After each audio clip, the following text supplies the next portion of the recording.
вот ты проснулся, осознал это, и ты понял, что можно выбрать радость, что можно Я выбрать... начал, да, думать о другом. Я понял, что эти мысли, они приходят и приходят, и я их благодарю за то, что они приходят. И далее, а как еще я могу подумать? Я испытываю сейчас страдания, да, но а почему бы мне с любовью? Ведь откуда эти страдания берутся? Только от одного.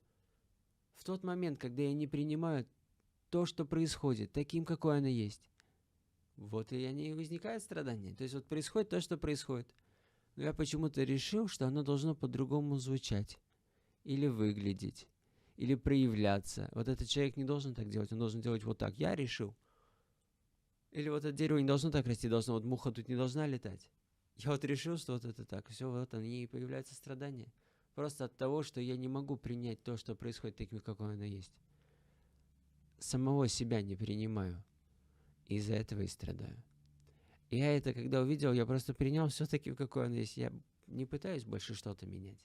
Но это чуть позже. Тогда еще вот это вот я пытался менять, и вот менял именно мысли, да, то есть, но все равно классно. То есть я держался в состоянии радости и любви. Я понял, что вот я самые разные состояния испытывал за свою жизнь. И вот в состоянии радости и любви мне проще всего принимать то, что со мной происходит в жизни. Мне проще всего делать то, что я делаю, что бы я ни делал. Любое взаимодействие с человеком, любая деятельность, даже если я мою пол, что бы я ни делал, мне проще это делать в состоянии радости и любви. В состоянии раздраженности время идет дольше. Оно какое-то вот все вот напряженное и так далее. Зачем мне это самой делать? Ну, нет причин мучить себя. Я столько мучился. Как бы мне еще с этим телом идти далее, испытывать следующие моменты. Зачем мне мучить себя? Из-за чего? Из-за чего-то пока что-то кто-то там сделает. От этого зависит, буду я сидеть тут радостным или нет. Когда какая-то там где-то цифра изменится, от этого зависит, буду я сейчас радостным или нет. Я понял, что нет. Я проживу жизнь в блаженстве. У каждого есть такая возможность.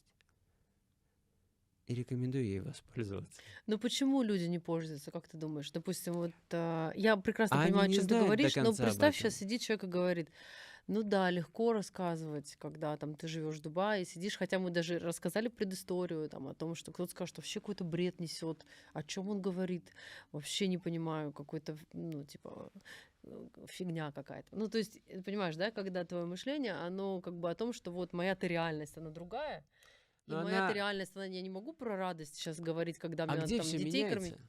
Да, Где вот, все меняется? мгм. Да, то есть, ну с чего должны начать происходить ваши изменения в вашей жизни? Откуда? Они оттуда должны начинаться. И сколько вы будете ждать, пока они где-то там начнутся? Почему бы не стать ответственным? Тотально ответственным. Если от чего-то где-то там зависит то, радостный я сейчас или нет.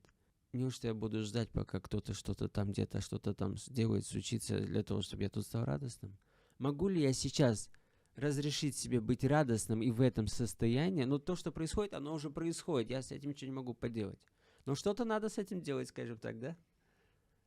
И вот начать бы отсюда. Вот в каком состоянии мне проще принять то, что сейчас со мной происходит? В каком состоянии мне проще начать, ну, что-то делать с тем, что происходит, да? В состоянии радости и любви. Могу ли я сейчас стать радостным или испытывать любовь? Просто принять все таким, какое оно есть. Вот ты Вообще начал вот есть принимать. универсальное средство для Мгм. каждого человека. Осознать, что нет ничего, кроме этого момента. Вот это универсальное средство для каждого человека. Кстати, вот тут просто нужна тотальная искренность с самим собой. Тотальная честность с самим собой. Сесть и надо заняться самоисследованием. И осознать, и просто в наблюдении осознать, что есть только этот момент. Ничего больше не существует. Вот есть этот момент. Все остальное происходит тут. В описании. Все переживания, откуда эти страдания берутся? Из-за переживаний о прошлом и переживаний о будущем. А этого не существует. Это вот прошлое, все, нету этого. Вот есть сейчас. И всегда ведь было сейчас. И происходит только сейчас. И ничего нет.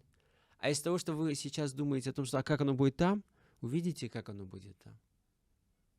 Будьте сейчас просто тут. Тут сейчас только радость. Всегда. И вот если человек окажется сейчас тут, более того, если он еще и заметит, что оказывается, вот это мое, вот недавно, вот я условно освободился, да, то есть до этого я еще, я как делал? До этого я через ум брал одни мысли и пытался заменять на другие, думал, что я это делаю.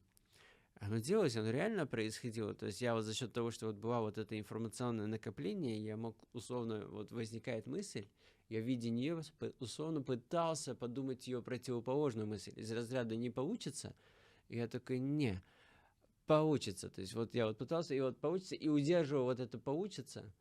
То есть как я делал? Я вот прям визуализировал. То есть я формировал состояние, вот откуда вообще вот эти мысли? Это состояние, вот воспринимается иллюзия, и вот это восприятие иллюзии формирует состояние. Это состояние формирует мысли, решения и действия, которые опять формируют иллюзии. И вот в этом цикле люди. То есть, просто отследить это самоисследованием, наблюдением, отследить, как оно все взаимосвязано. И я что начал делать? Я начал изменять свое состояние. То есть я закрываю глаза. Вот вы закрываете глаза и видите сон. И он такой же реальный, как то, что видится сейчас. Также испытываются эмоции, также есть тело, и там что-то происходит, какой-то событийный ряд. И вот оно один в один так. Я вот могу закрыть глаза и начать создавать образы, в которых уже происходит прямо сейчас, а всегда происходит только сейчас. Живите сейчас. То есть не существует вот это вчера, завтра. Это иллюзия. Вот есть только сейчас. Будьте сейчас. И я закрываю глаза и вот моделировал опыт, что он происходит прямо сейчас. Вот что бы я ни захотел, хочу машину, не знаю, вот сделать миллион человек радостными, еще вот, что бы оно ни было, не знаю, семью какую-то. Я вот закрываю и создавал опыт. И проживал его, то есть я максимально вот минуту, 5 минут, 10, 15, 20. Вот я вот максимально пытался как мог, моделировать эту ситуацию и проживать то, о чем я хочу. Прямо сейчас проживать. Я просто разрешал себе вот без всего, вот без всяких вот телодвижений закрыть глаза. Вот представлял, что вот у меня уже есть 2 миллиона аудитории. Вот я представляю, что вот мы с командой идем снимаем, что это значит, как это, где я нахожусь, что происходит. И вот я все это детально испытывал. И вот испытывание, вот это проживание условно, оно создавало состояние, оно изменяло мой вибрационный фон, изменяло частоту, на которой я вибрирую. Тогда еще не было подписчиков миллионов. Да, не было. То есть вот были только вот картинки в фотошопе сделал, я смотрел на них и внушал себе вот, что я учился в это верить так же, как я верю в то, что вот для меня все сравнялось, то есть все стало единым. То есть вот одна мысль, и вот другая мысль. И вот нет между ними отличий. Это просто мысль, и это просто мысль. Вот это вот то, что есть, это кадр. Весит 1 мегабайт. Вот что бы вот сейчас появится в Lamborghini, это будет такой же кадр, который весит 1 мегабайт. Земля, мусорка, это кадр, который весит 1 мегабайт. И оно просто вот, оно стало все равным. Исчезло вообще большое, маленькое. Оно вот сначала все у меня исчезало в уме, то есть именно восприятие. И таким образом вся моя жизнь изменилась. То есть очень легко, то есть я, по сути, условно материализовывался в своей жизни за счет того, что я вот работал с этим, с тем, какое информационное накопление, то есть о чем я думаю, в каком состоянии я об этом думаю, в каком состоянии я что-то делаю. То есть если я смотрю в камеру в состоянии, что на меня смотрит 100 миллионов человек. Ну кто вообще решает о том, в каком я состоянии сейчас буду сидеть? Да? Как угодно могу о себе думать. А у нас, мы даже представить не можем, какие у нас возможности. Мы опираемся на слова каких-то очень уважаемых людей, и это определяет то, какие у нас возможности. Но это переложенная ответственность. Я решил сам уделить внимание тому, каким я могу быть. И начал пытаться думать о себе одним образом, другим образом. Вот все эти люди, у которых что-то получилось, но ведь они как-то о себе, получается, думают. То есть они разрешают себе быть такими. Они знают, что они есть такие, более того. То есть не просто думают, они знают, что они такие есть. И вот то, что в вашей жизни происходит, вы ведь знаете, что вы такие есть. Но это одна бесконечная часть того, чем вы являетесь. И вы это словно отрицаете. То есть вы знаете себя как вот такой отдельной волной, но отрицаете себя как океан. Не признаете условно, потому что кто-то сказал вам, что вот это возможно, а это невозможно. Это хорошо, а это плохо. Это большое, это маленькое. Это нормально, а это плохо. И вы переложили ответственность. Вы доверились этому.